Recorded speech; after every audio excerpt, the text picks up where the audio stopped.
Se você sonha em morar no Canadá, mas não sabe por onde começar, eu entendo. Escolher o país, o tipo de visto e até mesmo se estudar é uma opção. E vir trabalhando também.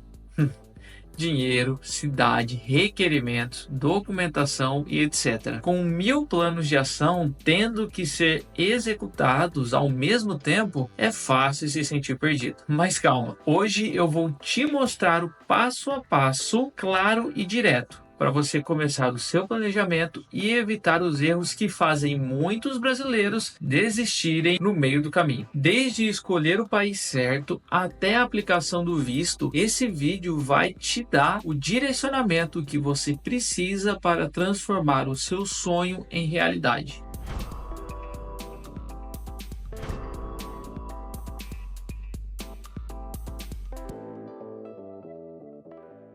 A maioria das pessoas pensa que é só escolher o país logo de cara que já vai resolver tudo.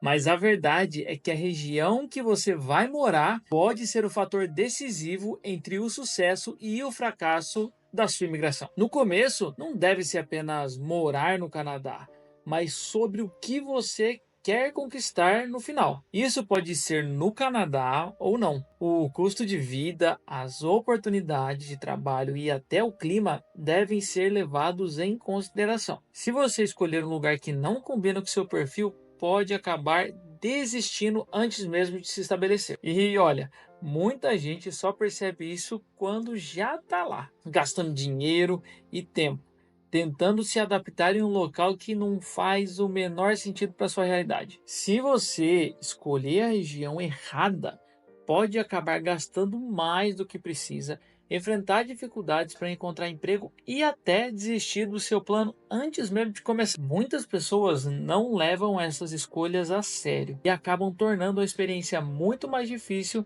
do que deveria ser, porque estão desesperadas para sair do Brasil. E por isso que o primeiro passo não é apenas escolher o Canadá, mas sim a região que melhor se encaixa nos seus objetivos e estilo de vida. E para isso, você precisa traçar os motivos que te levam a fazer isso. Segundo ponto, o que você está disposto a fazer?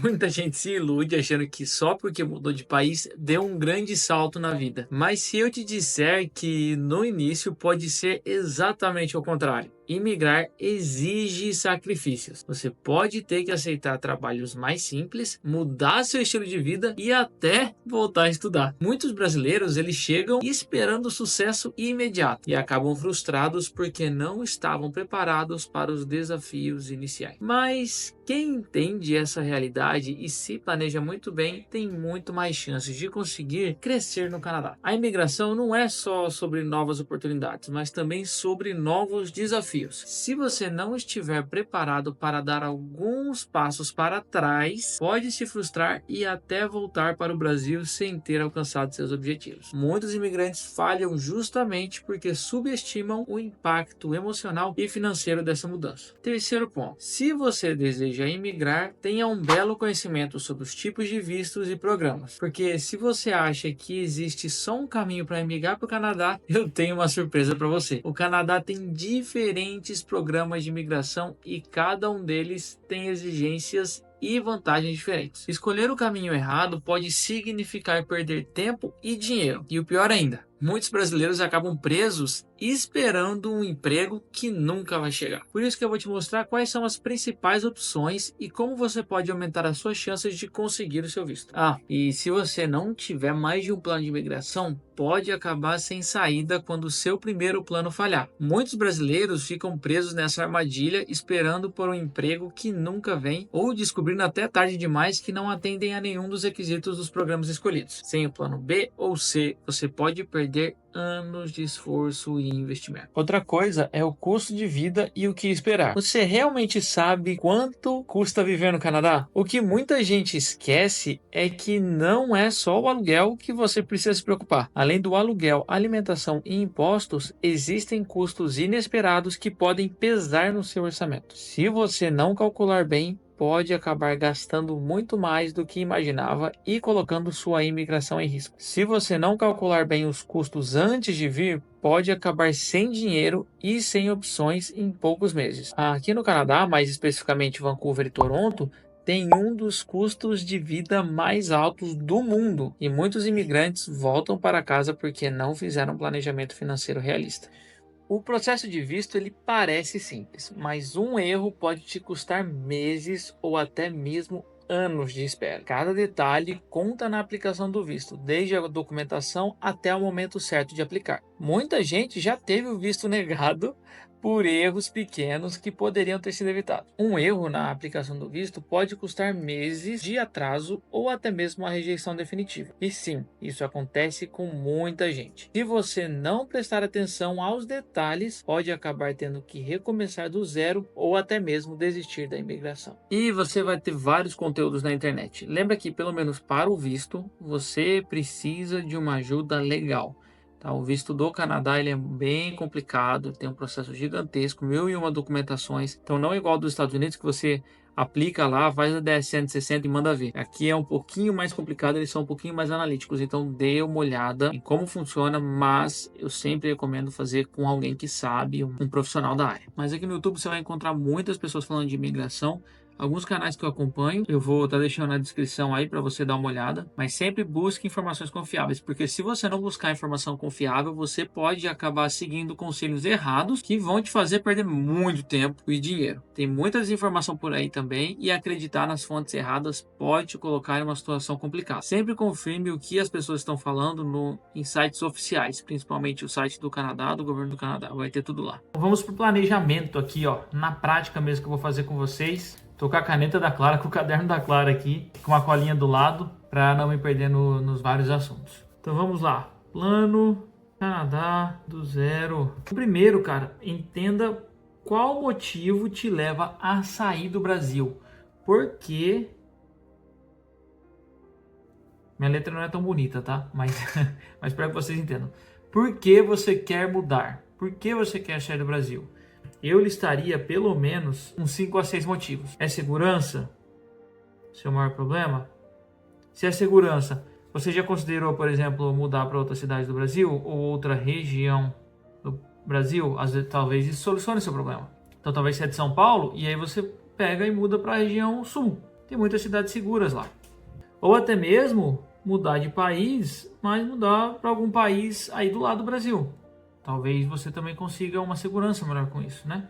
Economia, que eu falo, que é o seu poder de compra, aumentar o seu poder de compra, aumentar a sua qualidade de vida. Mas é que, por exemplo, você ganha 10k no Brasil. Quanto você acha que você vai precisar ganhar aqui para ter o mesmo patamar de vida que você tem no Brasil? Com quanto tempo você acha que você vai conseguir? Em 1 ano, 2 anos, 3 anos? Tem que levar isso em consideração para você não se frustrar. Você também gosta muito de bens ou você prefere serviços? Então, por exemplo, você prefere ter um carro, uma casa, roupa, ou você acha legal ir no spa e ter uma empregada em casa, ou fazer alguma coisa, né, algum bem ou serviço? Porque fora aqui tanto nos Estados Unidos quanto no Canadá, os bens vão ser muito mais baratos. O carro muito mais barato, casa muito mais barato, depende também, né, onde você está. Mas fazendo um paralelo no geral. Agora, serviços aqui fora, eles são mais caros. Então, por exemplo, muita gente ganha muito dinheiro aqui, mas eles ainda não têm condição de ter uma empregada em casa. Não tem condição de ter uma babá. Mas eles têm condição de ter um Volvo, por exemplo. Entendeu? Então, vai muito do que você quer e pelo menos alinhar as expectativas. Outro ponto que as pessoas consideram é a estabilidade. E aí, cara, no Brasil, pelo menos no começo, você tem muito mais estabilidade do que aqui no Canadá ou fora. Porque no Brasil você tem a vida inteira montada aí, você tem família aí, você tem amigos aí, provavelmente você fez uma faculdade ou alguma coisa que te leva a ter vários contatos no Brasil. Aqui no Canadá você vai sentir essa diferença em não ter contatos. Você não vai saber muito o que fazer, às vezes você vai ficar perdido. Então, se você quer uma estabilidade agora, você está planejando para ter uma estabilidade agora, é muito difícil você conseguir isso no começo. E aí você pode listar aqui o que vale a pena para você. Coloca isso numa lista. Porque o que eu quero que você entenda é que não é para você escolher o país agora.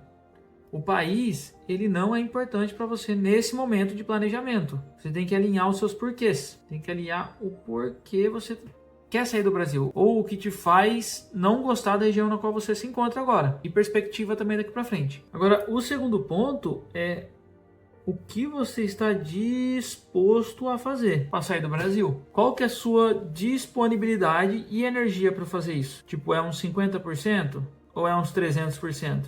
Eu já vou adiantar para você que se sair do Brasil para você é um esforço de 50%, você não vai sair do Brasil. Não vale a pena para você. Não vai ser. Eu falo isso de coração. Nem tenta. Esquece. Porque você vai ter um esforço de 50% e você não vai ter resultado nenhum. É melhor você investir esse 50% em outra coisa. No serviço, na família, enfim, outras coisas que vão te trazer um resultado, pelo menos. Aqui você vai investir esse 50% do seu tempo, do seu dinheiro, do seu cansaço, do seu estresse e não vai chegar em lugar algum. E para você sair, você vai ter que, cara, dar o sangue 300 vezes por cento. 300.000%. Entendeu? Então é uma energia, um desgaste muito grande para você sair do Brasil. Você vai ter que estar disposto a guardar dinheiro e investir muito dinheiro em advogado para fazer o visto. Eu falo disso um pouquinho mais na frente, eu falo isso em alguns outros vídeos do canal. Você vai ter que estar disposto a não sair tanto no final de semana, a não gastar tanto no final de semana, etc, etc. Tempo, você vai ter que despender muito tempo, isso aqui é um relógio, tá? Muito tempo do seu dia, da sua semana, que você poderia estar fazendo outras coisas, para tentar entender como funciona o seu plano de sair, o seu plano de viajar, o seu plano de morar fora. Porque quem está disposto a sair do Brasil, você vai ter que entender, cara, que você vai dar uns 2 a 3 passos para trás, para depois começar a dar 5 passos para frente, para o futuro. Imagina você uns 3, 4 anos atrás, como você estava. É como você vai chegar, como você vai estar aqui. Então, se você ganha 10 mil, como você estava daqui uns 4, 5 anos atrás? Se você vai sair da faculdade agora, que você vai começar a fazer dinheiro agora, cara, você vai ter que voltar para cá, provavelmente trabalhando num entry-level job, ganhando muito pouco, ao invés de trabalhando no escritório como você estava planejando. E muitas vezes não é nem 5 passos para frente, muitas vezes é 2 passos para frente. Então você vai precisar de aproximadamente uns 3 a 4 anos para você chegar onde você está hoje. Mas depois você vai passar exponencialmente a sua vida no Brasil. É questão de investimento. É como se fosse um investimento. Você vai ter que aprender a lidar com muita dor de cabeça, para isso muito advil, de incertezas, muito estresse, com mudanças de imigração, alta do dólar, pessoas falando para você não ir, que não compensa, e muita pressão, porque você tem que fazer dar certo, você já investiu 300%, né? não vai dar certo o que você vai fazer, então você tem essa pressão. Aí vamos supor que você fez essas duas análises aqui, e vamos supor que dentro dos 5 países que você nichou, que você vai conseguir, está disposto, tudo mais. Isso eu falo em outro vídeo do canal. Depois desse vídeo você vai lá dar uma olhada. E aí vamos supor que depois de tudo isso você decidiu que o Canadá está nesse seu top 3 aí, vamos supor. É agora que a brincadeira começa.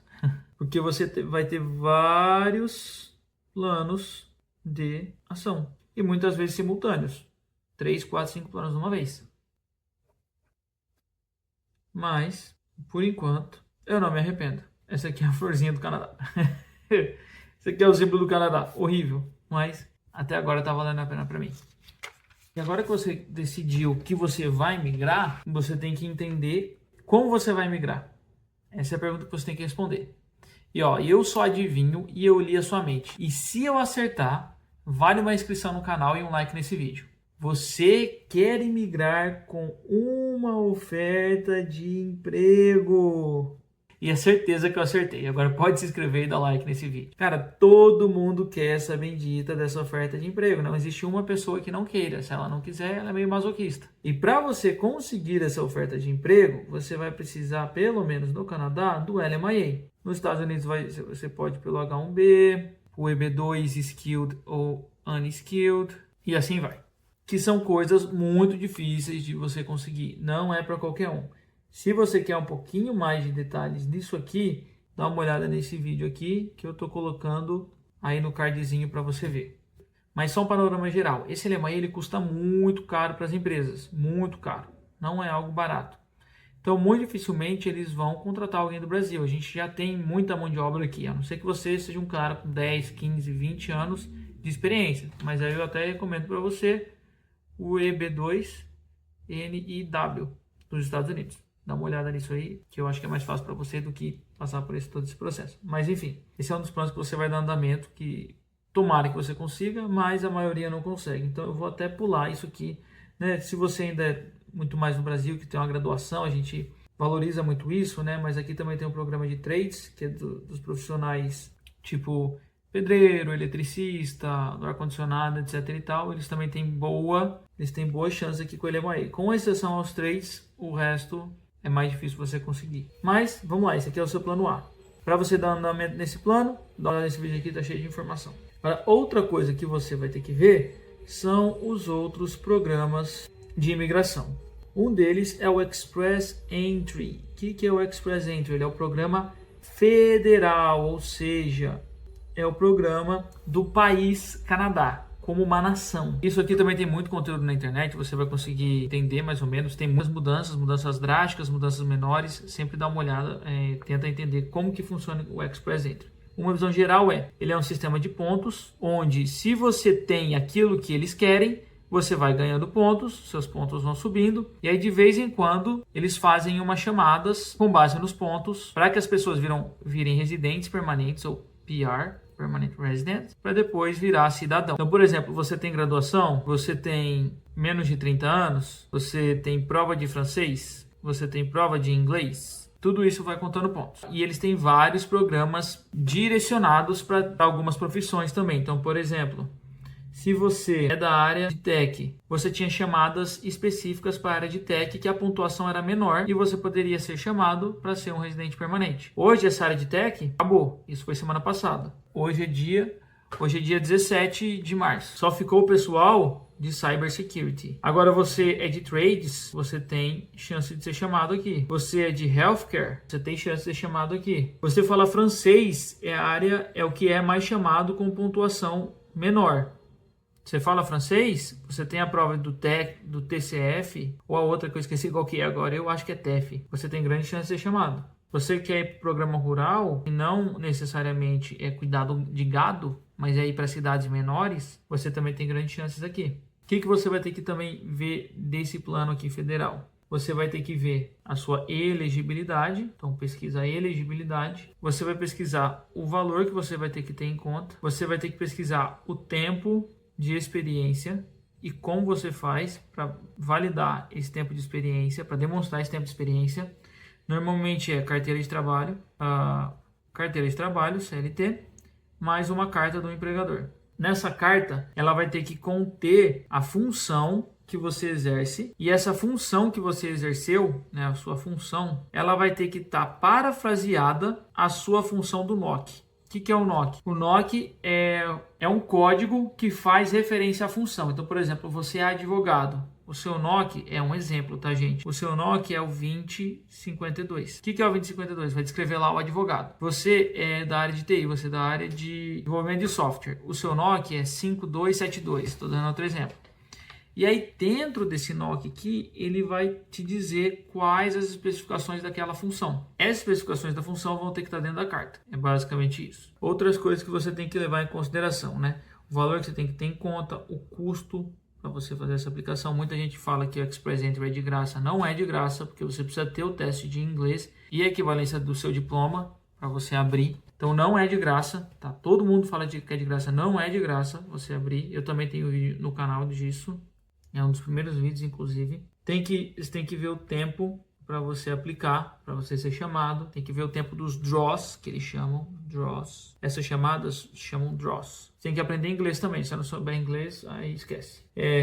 E você tem que saber quais testes você tem que fazer e qual a pontuação que você tem que tirar neles. Então, você dá uma pesquisada nisso. Tudo isso você vai achar na internet e no site do governo também. Principalmente no site do governo, que eles são mais confiáveis. Além desse programa federal, tem os programas dos estados, que os estados aqui eles chamam de províncias. Então chama PNP, que é Provincial Nominee Program.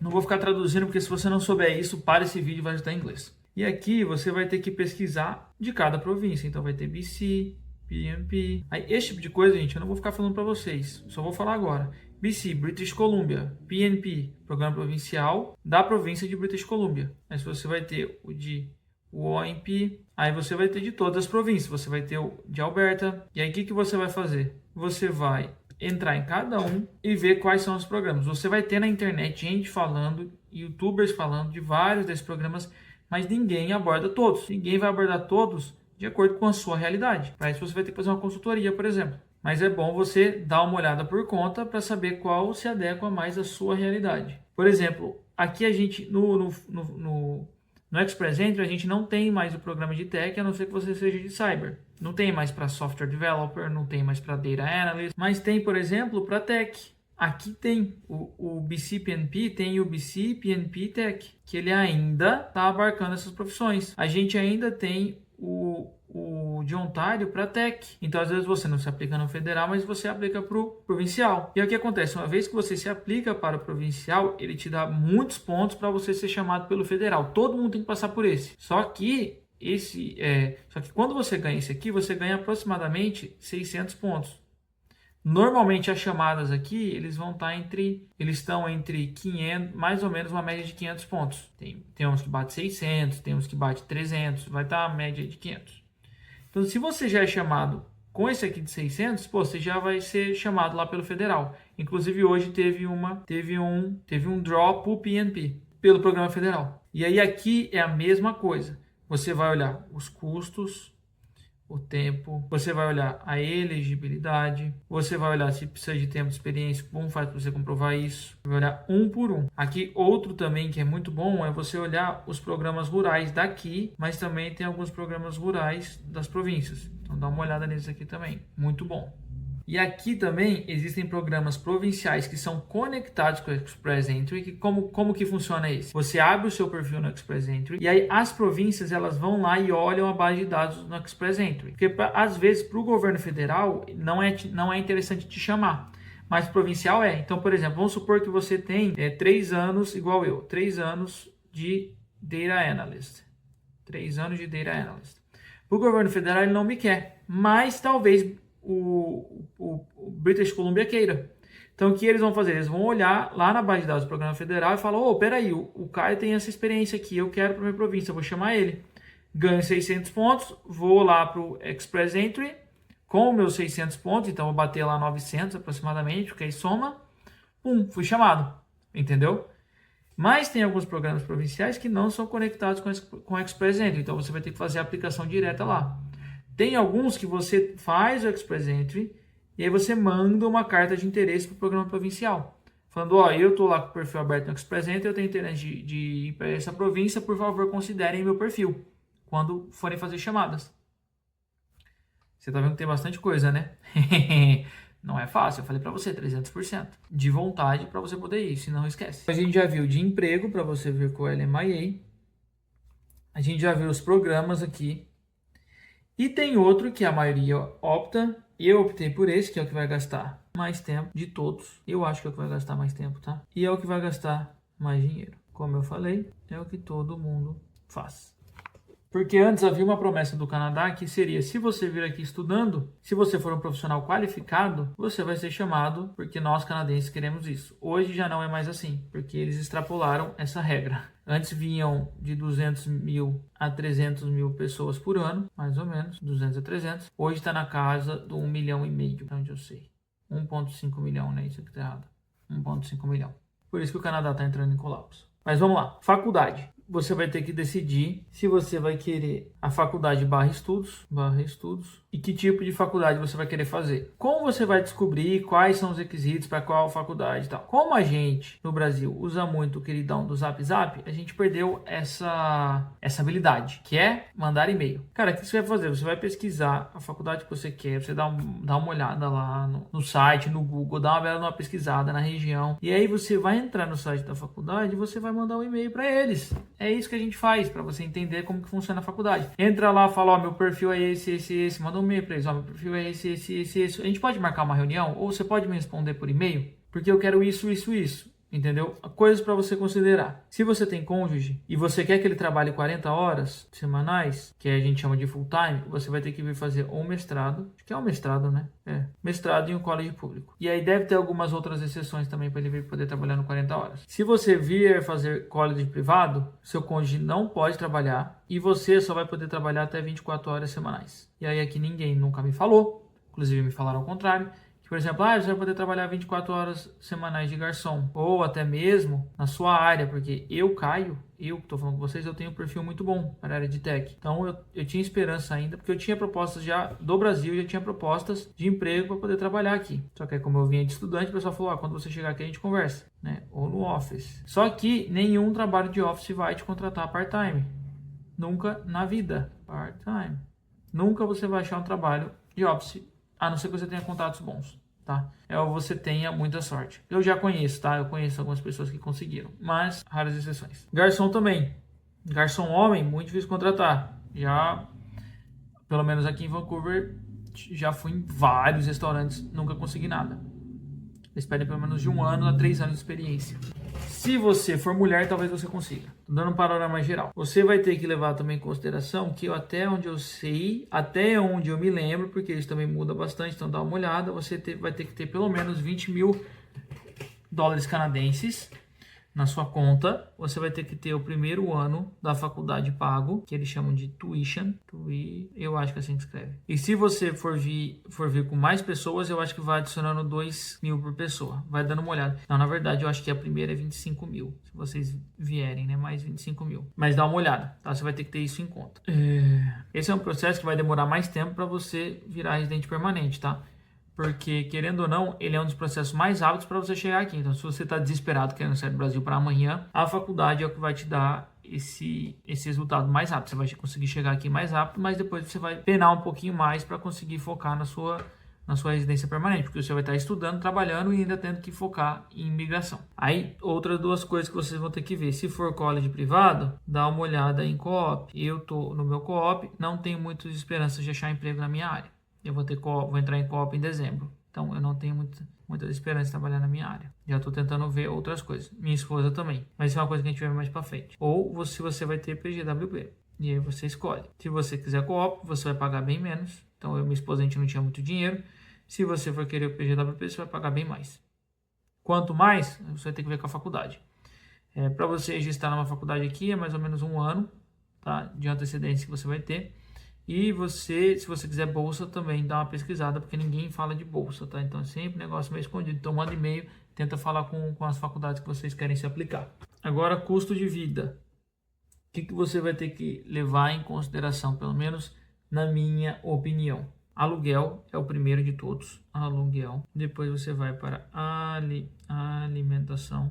Depois você tem que considerar o custo de imposto. Então, imposto sobre as coisas que você vai comprar e sobre o seu salário, que isso vai comer uma boa parte, e o clima. Esse para mim são os top 4. O clima para mim não me incomodou muito o frio nem a chuva. O problema é a falta de sol. E eu pretendo um dia fazer um vídeo explicando como você vence o frio canadense. E por que ninguém fala disso aqui. E aí tem outras coisas que você vai ter que levar em consideração. Que é tempo de deslocamento. Se você, por exemplo, igual eu, é do interior que 15 minutos estava em qualquer lugar. Esses 40 minutos para ir, 40 minutos para voltar. Que vai dar 1h30, 1h20, 1h30, enfim, por dia de deslocamento. Isso vai fazer diferença. Não acho que não faz. O seu networking. Cara, como eu falei, você vai para um lugar onde você não tem ninguém. E se der BO, o que vai acontecer? Para quem que você vai ligar? Então leve isso em consideração também. Coloca isso no papel, dá uma olhada aí. Por exemplo, eu e minha esposa, a gente conseguiu comprar um carro já. Mas por quê? Porque a gente, por graça divina, a gente está num apartamento onde a gente paga $1.000 a menos do que a maioria das pessoas. Então isso aqui faz uma diferença gigantesca, o que permite a gente ter um carro. E a gente gasta muito menos em alimentação também do que a maioria das pessoas. A média das pessoas vai ser $600 a $800 por mês aqui em Vancouver. Eu e a Clara, a gente está gastando entre 400 a 500. Esse de imposto sobre o salário, tem muito site que calcula. Então você vai ver que você vai ganhar Ah, se eu ganhar 19 dólares a hora, vai colocar imposto lá, você vai estar ganhando 16 a 17 dólares a hora. Então isso vai fazer uma diferença gigantesca no final do mês e anual também. E no caminhando para o final, a aplicação do visto. Não vou falar muito mais disso, porque já tem vídeo no canal disso. Faz por conta e vê no que dá. Não fala que eu avisei. Se você passar, cara, eu realmente, eu quero que as pessoas consigam fazer por conta e passar. Eu realmente quero isso.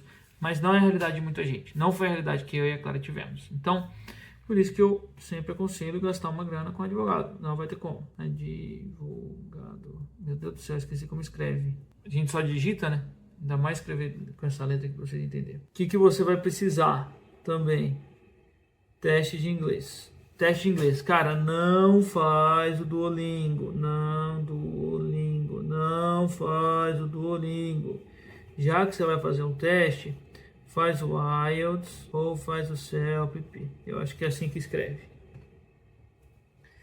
Não faz o Duolingo, porque o Duolingo só vai ser aceito por algumas faculdades privadas. E se você precisar mudar o plano? A gente fala tanto aqui, plano A, B, C, D, e se você precisar mudar o plano?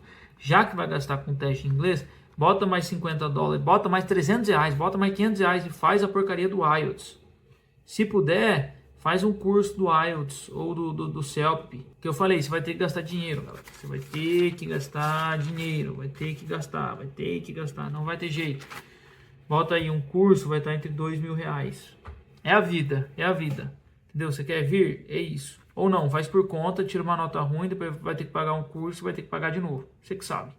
Eu espero que você consiga tirar uma nota sem fazer o curso. Eu realmente espero. Mas, enfim, novamente, meros mortais. Eu também sou mero mortal, eu fiz e eu tô fazendo curso. Por favor, me provem errado. Mas, enfim. E o de francês? Se você puder focar no de francês, é o melhor caminho de todos. É o mais rápido de todos. É o mais barato de todos para você conseguir migrar. Não vou falar disso muito porque já tem 50 milhões de vídeos na internet explicando disso. Coloca lá, francófono. Eu não sei como escreve isso. Nem sei como escreve isso. Fono, não sei se é fono, mas programa francófono do Canadá, que é Francophone Programme du Canada. Deve ser isso. Outra coisa, equivalência de diploma. Eu fiz pela UES, que todo mundo manda fazer, uma porcaria. Demorou aproximadamente 4 a 6 meses e fizeram uma avaliação que me prejudicou. Eu vou tentar pela próxima, que é a de Toronto, se eu for fazer, que estão falando que é mais rápido e que eles dão uma avaliação melhor, tá? E equivalência de diploma é diferente de validação. Validação você precisa para poder exercer sua profissão, equivalência é para você só demonstrar que você fez aquilo. Então, para você fazer uma pós, você precisa ter uma graduação. Você só vai demonstrar que você fez a graduação. Por exemplo, eu fiz graduação de Direito. Eu não quer dizer que se eu fizer a equivalência, eu vou poder advogar. Para isso, eu vou precisar da validação, que é um processo bem mais difícil.